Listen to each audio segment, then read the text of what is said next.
सन्माननीय खासदार माननीय विशालदादा पाटील हे आपल्याच्या शाखा उद्घाटन सोहळ्यानिमित्त शुभेच्छा देतील। सांगली जिल्हा मध्यवर्ती सहकारी बँकेच्या नूतन शाखेचं मिरज तालुक्यात जे आपल्याला नवीन शाखा मिळाली त्या शाखेचं मल्लेवाडी येथे शुभारंभ करण्यासाठी मंचावर उपस्थित असलेले माननीय माजी मंत्री आणि आमदार जयंतरावजी पाटील साहेब, या परिसरातील आमदार आणि माजी मंत्री सुरेश भाऊजी खाडे साहेब, जिल्हा मध्यवर्ती बँकेचे चेअरमन माजी आमदार मानसिंग भाऊ नाईक साहेब, ह्या ठिकाणी संचालक, या परिसरातील मिरज तालुक्याचे नेते माननीय मनोज बाबा, शेजारून या ठिकाणी उपस्थित असलेले जिल्हा बँकेचे संचालक वैभव दादा शिंदे, या ठिकाणी उपस्थित असलेले आपल्या गावचे सुपुत्र आणि जिल्हा बँकेचे संचालक माननीय बाळासाहेबजी होनमोरे, अस्मिता वहिनी होनमोरे, उपस्थित स्नेहलजी मोरे,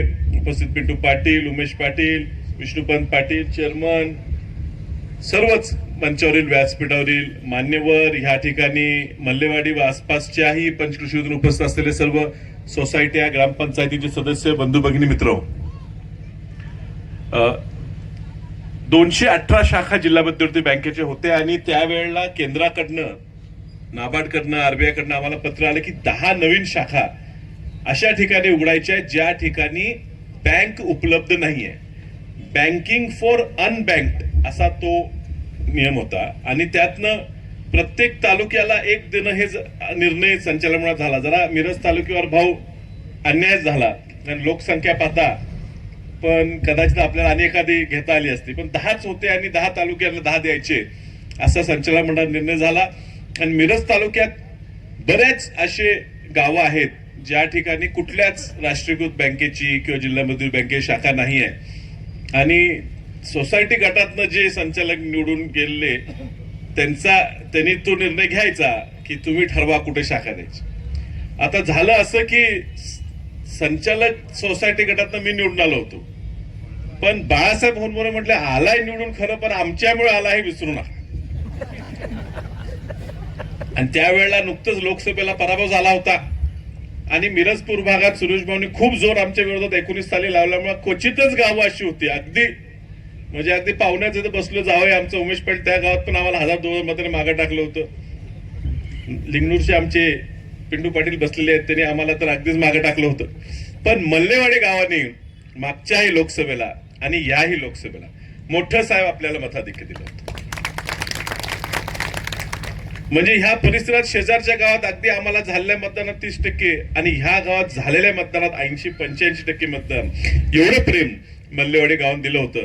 आणि त्यावेळी बाळासाहेबांनी हट्ट धरल्यावर तो फक्त बाळासाहेबांचा एकट्याचा हट्ट नाही, हे आपल्यावर प्रेम करणार आहे, आपल्याला नेहमी साथ देणाऱ्या गावाचा हट्ट आहे आणि तो आपण त्यावेळी पुरवला पाहिजे म्हणून आम्ही त्यावेळी मान्यता दिली। अर्थात त्यानंतर 5-6 वर्ष लागले ही पूर्ण शाखा मंजुरी होऊन केंद्रापर्यंत प्रस्ताव जाऊन पुन्हा मग खूप लोक भेटायला आली, बदला मल्लेवाडी नको दुसरं गाव द्या। तर आम्ही म्हटलं आता निर्णय झालाय, आता जेव्हा पुढची यादी येईल तेव्हा पुढची यादी दुसरं गाव निवडू। पण आपण त्यावेळेला हा निर्णय घेतला आणि मल्लेवाडीला हे शाखा द्यायचा निर्णय घेतला आणि आज ही सुरू होत असताना खरंच आनंद वाटतो, कारण ह्या हायवेवर रस्त्यावर गाव आहे, आसपासच्या लोकांतल्या 25 लोकांना सुद्धा ह्याचा फायदा होणार आहे। गावात सुद्धा ह्या निमित्तानं बिगर शेतीचे काही कर्ज देऊन उद्योगधंदे उभा करता येतील का, शेतकऱ्यांना काय फायदा करता येईल, हे सगळं ह्यातनं होणार आहे, त्यामुळे निश्चित आनंद वाटतो। अर्थात हे सगळं होत असताना बाळासाहेब होनमोरे आम्हाला सोडून भाजपमध्ये जातील हे आम्हाला काय वाटलं। आम्ही बाळासाहेबांना ताकद द्यायला, बाळासाहेबांना आमदार करायचं म्हणून आमदारांनी ते पाहुणे हे आम्हाला माहितच नव्हतं आणि त्या पाहुण्यांनी कधी जुळवून घेतलं हेच आम्हाला कळलं नाही। भाऊ तुम्ही ही खेळ खूप अगदी सिस्टमॅटिक केली, त्यामुळे जरा आम्ही फसलो। आणि जिल्हा परिषदला सुद्धा आमचा खूप प्रयत्न चाललेला, म्हटलं लहान गावाला संधी मिळत नाही। आता आमचं पदमाळ गाव पण एवढंच आहे, पण पदमाळ गाव एवढं लहान गाव सुद्धा खासदार होतो, तर जिल्हा परिषद सदस्य मल्लेवाडीचं का होऊ नये म्हणून आम्ही रोज बाळासाहेबांना फोन लावायचो, बाळासाहेब ह्यावेळी तिकीट तुम्हालाच द्यायचं आहे, तुम्हाला निवडून आणायचं। बघतो होच म्हणा ना गडी, पण अरे द्या लागलोय, पुन्हा म्हटलं काय लागेल ते पैसे देतो बाळासाहेब।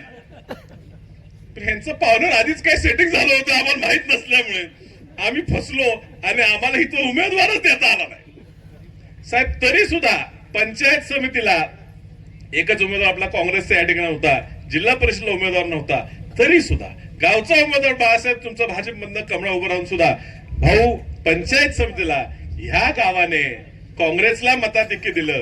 एवढं प्रेम हे गाव आमच्यावर करते, माझ्यावर करते असं मी गृहीत धरतो आणि म्हणून ही शाखा मिळालीच आहे.